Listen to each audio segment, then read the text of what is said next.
Bueno, muy buenas noches a todos. El tema de hoy, la reflexión bíblica, como todos los días, está centrada por supuesto en Jesús y en su obra salvadora para con nosotros y para con su creación, de la cual somos parte por supuesto.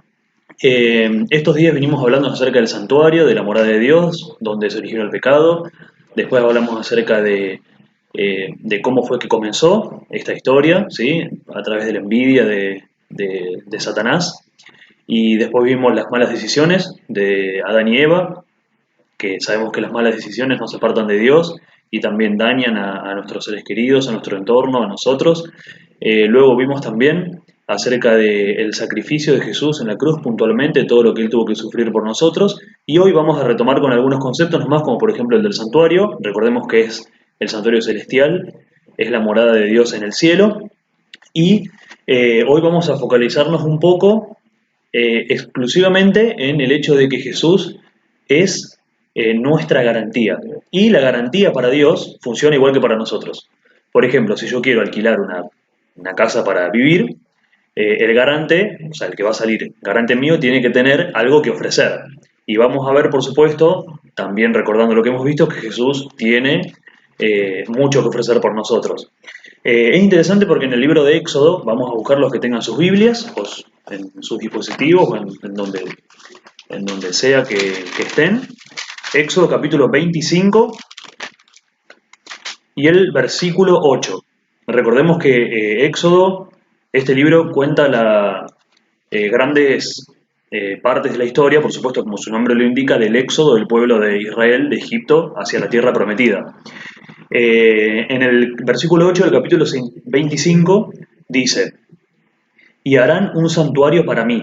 Ahí está hablando Dios. Dice: y harán un santuario para mí y habitaré en medio de ellos. Recordemos que nosotros mencionamos y leímos que Dios habita en el santuario celestial, pero también quiso en ese momento darnos de su presencia, o al pueblo de Israel, mejor dicho, en aquel tiempo, de la presencia en el santuario terrenal.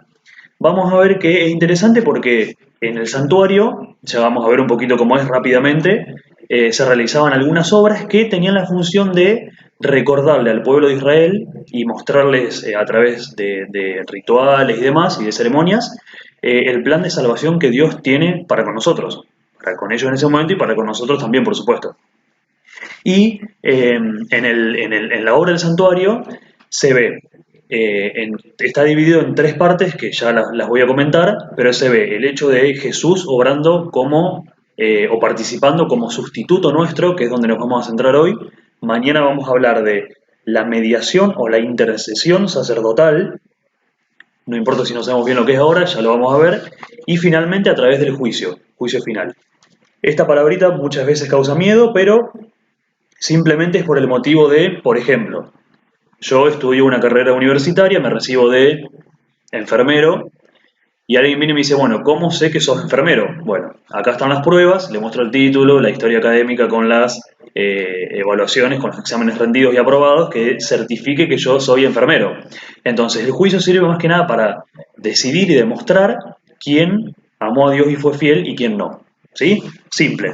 Pero continuando con la obra de Cristo como nuestro garante, vamos a leer el versículo 9, el que sigue, el 9, porque en este momento empieza a describir cómo era el santuario que Dios le mandó a construir a Moisés y al pueblo de Israel. Dice: conforme a todo lo que yo te muestre, el diseño del tabernáculo o del santuario, dice, y el diseño de todos sus utensilios, así lo haréis. Entonces Dios dice, yo te voy a mostrar el diseño de cómo va a ser el edificio, todo lo que va a tener, los utensilios, muebles y demás, y conforme a lo que yo te muestre, así va a ser. Más adelante hay otro versículo, el 40, que menciona: mira, dice Dios, y hazlos conforme al modelo que te ha sido mostrado en el monte. Claro, Dios le da el diseño a Moisés y le dice que lo haga. ¿Semejante a qué? Bien, vamos a buscar ahora en Hebreos, al final, Hebreos capítulo 9 y el versículo 24. Hebreos, de paso, es un libro que habla mucho sobre el sacrificio de Jesús y sobre el santuario, la morada de Dios y demás.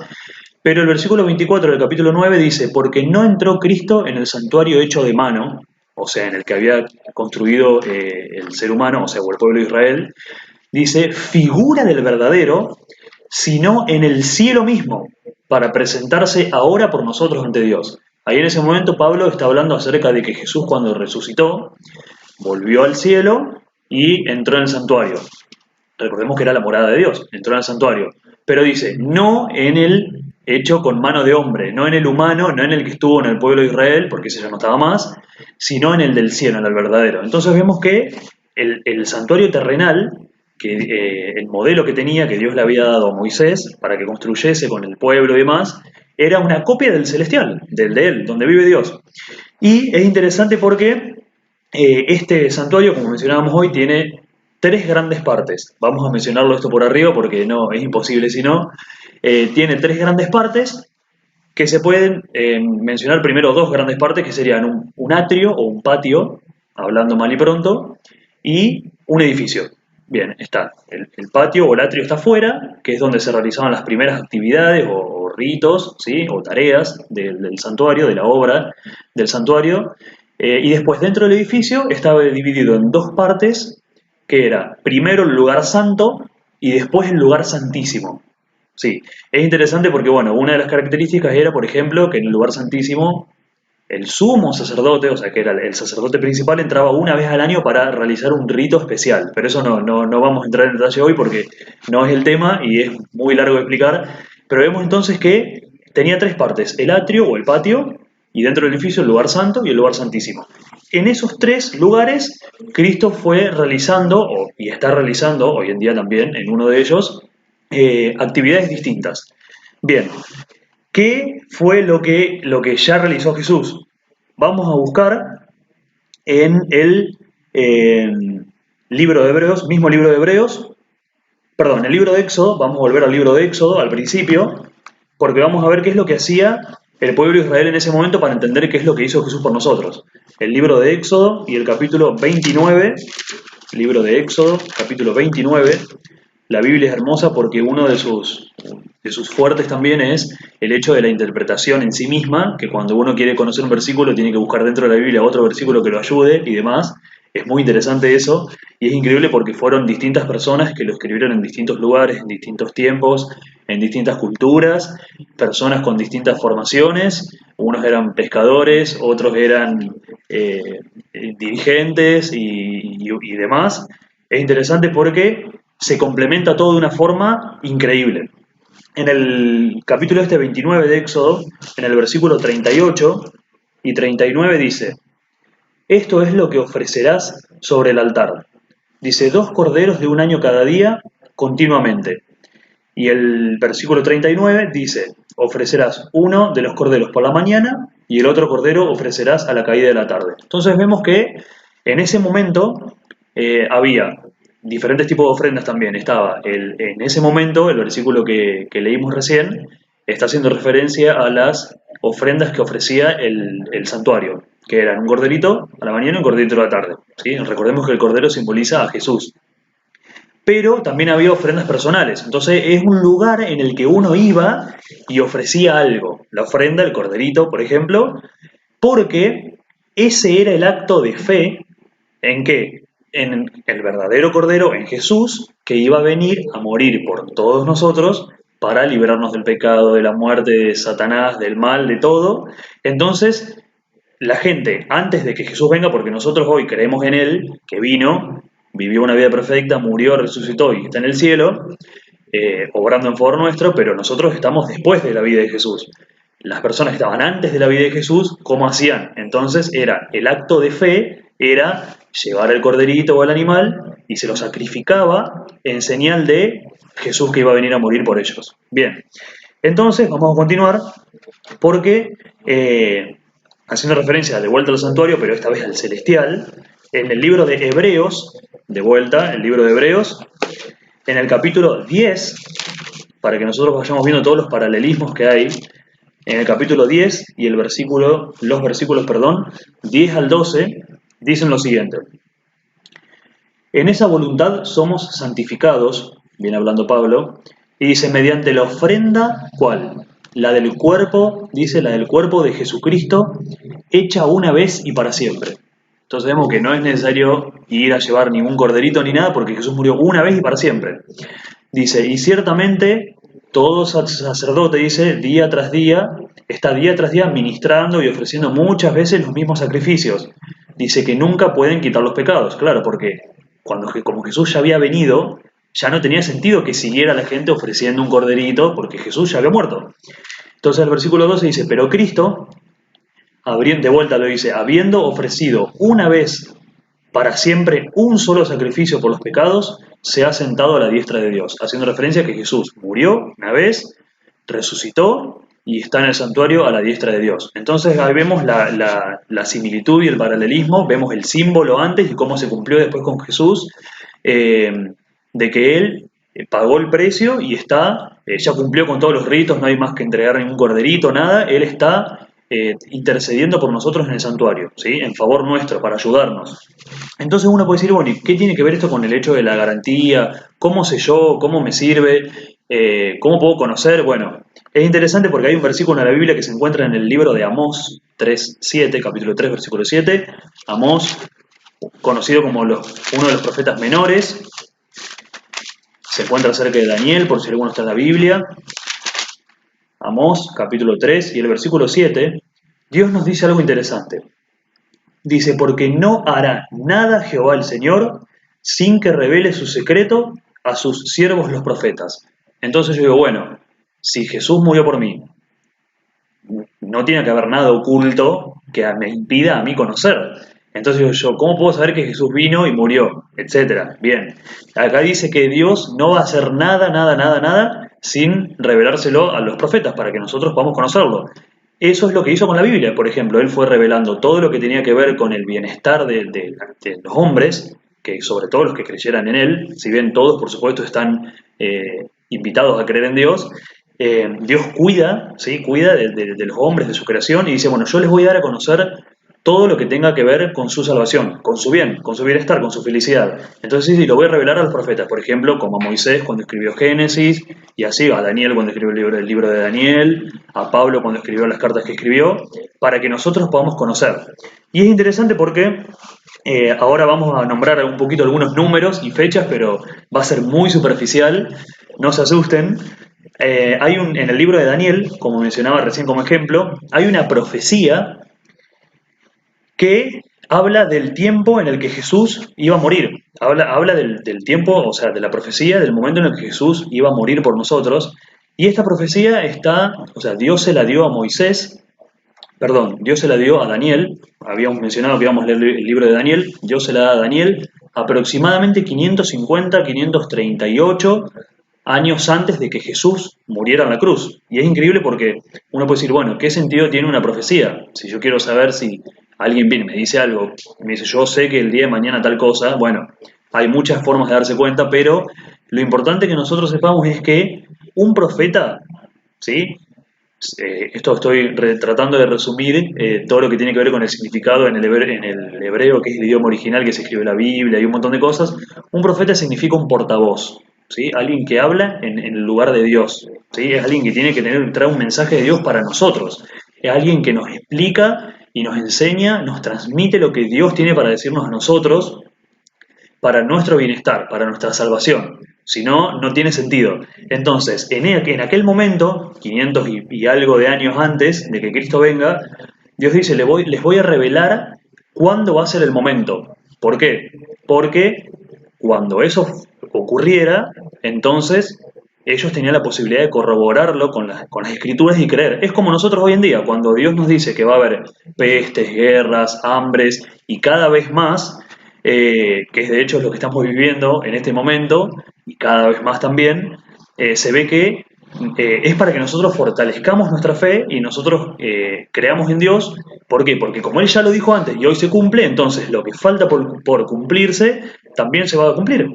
También se va a cumplir porque como Dios prometió antes y cumplió, también va a ocurrir con lo que venga más adelante. En este momento habla de una profecía de 70 semanas en la que es dada al pueblo de Israel y le dice que después de esas 70 semanas, mejor dicho, en la última de esas 70 semanas Jesús iba a venir. Pero es interesante porque la Biblia tiene un principio de interpretación profética, podríamos decir así, en el que para Dios un día es equivalente a un año. Eso está en el libro de Ezequiel, no sé si alguien lo quiere, si alguno lo puede buscar. Ezequiel capítulo 4, Ezequiel capítulo 4 y el versículo 6 dice, cumplidos estos, dice, te acostarás sobre tu lado derecho segunda vez, dice, y llevarás la maldad de la casa de Judá 40 días, día por año te lo he dado. Entonces ahí Dios dice, el profeta Ezequiel en este momento se tenía que acostar 40 días de un lado para simbolizar él tenía que predecir, digamos, o profetizar el sitio de la ciudad de Jerusalén. Entonces faltaban 40 años, entonces le dice, bueno, acostate 40 días, que en realidad son años. Ahí dice, día por año te lo he dado. Y es interesante porque esto ya ocurre en otros momentos de la Biblia, por ejemplo en Génesis hay un tema de un casamiento y demás de Jacob con Labán, que es el suegro. Entonces Labán, el suegro, le dice, bueno, trabaja una semana por esta hija, y entonces dice, cuando cumplas estos 7 años por ella, o sea, en el mismo versículo menciona los dos, si quieren podemos leerlo para que quede bien claro, en el libro de Génesis, Génesis capítulo 29, Génesis capítulo 29 y el versículo 27. Dice, cumple la semana de una de sus hijas, dice, y se te dará también la otra, dice, por el servicio que hagas conmigo otros 7 años. Entonces ahí le dice, trabajas esta semana y le dice por el servicio que hagas estos 7 años. Entonces ahí se ve perfectamente el principio aplicado como, en ese caso, la semana, esos 7 días son 7 años. Entonces, esta semana, que mencionábamos recién, de estas 70 semanas, perdón, eh, el final de esa semana iba a marcar la muerte de Jesús. En el versículo 27 dice, del capítulo 9 de Daniel, dice, y por otra semana confirmará el pacto con muchos, a la mitad de la semana, o sea, 7 dividido 2, 3 y medio, serían 3 años y medio, ¿sí? O sea, 3 días y medio o 3 años y medio, dice, hará cesar el sacrificio y la ofrenda. Entonces ahí está haciendo referencia a que al final de esa profecía, en esa última semana, de esos últimos 7 años, los primeros 3 años y medio, digamos, de esos 7 años, de los 7 últimos años, los primeros 3 años y medio, iban a ser el ministerio de Cristo. Recordemos que su ministerio oficial, digamos, fue desde la edad de él, de los 30 años de Jesús, hasta los 33 y algunos meses. Entonces vemos cómo en ese momento Daniel, 550 aproximadamente años antes, estaba diciendo que después de ese periodo de tiempo, 3 años y medio iba a durar el ministerio de Jesús y la ofrenda y el sacrificio iba a cesar. ¿Qué tiene que ver esto? Es lo que mencionábamos hoy. Cuando Jesús murió, no tenía sentido ningún sacrificio ni ninguna ofrenda porque Él había pagado el precio. Entonces, queridos amigos, para concluir, podríamos decir que como se vio rápidamente recién en esa profecía, que créanme que me encantaría poder explicarla más tiempo, pero yo creo que tendríamos que tener un programa de 2 o 3 horas aproximadamente, porque tiene mucha historia muy interesante. De paso, eso también se puede ampliar si alguno quiere, no hay ningún problema. Es muy lindo porque uno ve cómo Dios promete y cumple todo perfectamente. En ese momento se ve que, así como Dios prometió y cumplió, y ocurrió que Jesús vino en la fecha perfectamente profetizada y vivió y murió por nosotros, de esa forma como Él promete volver, lo hará. Entonces vemos que en ese sentido y en muchos otros sentidos, Cristo es nuestra garantía, porque Él prometió y cumplió en un momento, también prometió y cumplió con la cruz, o sea que vemos que Él ya pagó el precio por nosotros, y también cumplirá con la segunda venida y vendrá. Mi recomendación final es que no hay una seguridad más linda que conocerlo. ¿Por qué? Si a mí alguien me promete algo y yo no conozco a la persona, lo más probable es que no le crea, es que dude. Ahora, si a mí me promete alguien que conozco, lo más probable es que sí crea. Entonces, la invitación de hoy, como la de todos los días, es que nuestra fe se fortalezca por creer en Jesús. Y para eso es necesario, indispensable poder conocerlo. Vamos a orar para terminar. Padre nuestro que estás en el cielo, te damos gracias, Señor, por todas las bendiciones que nos das, por esta posibilidad de compartir esta reflexión a través de las redes sociales, Señor, por medios virtuales. Te damos gracias, Señor, porque nos has dejado tu palabra, la Biblia, que está llena de profecías, Señor, que se han ido cumpliendo de manera perfecta, y toda la historia está eh, amparando todos los sucesos bíblicos, Señor. Es algo realmente increíble. Te queremos agradecer por eso. Te queremos agradecer sobre todo por el sacrificio de Jesús, por esa demostración tan grande de amor. Y te damos gracias, gracias Señor, porque a pesar de todos los problemas que podemos tener hoy en día y las actividades del día a día, Señor, también podemos conocerte, podemos pasar tiempo contigo y podemos de esa forma creer cada día más en ti. Te damos gracias por todo, Señor, en el nombre de Jesús. Amén.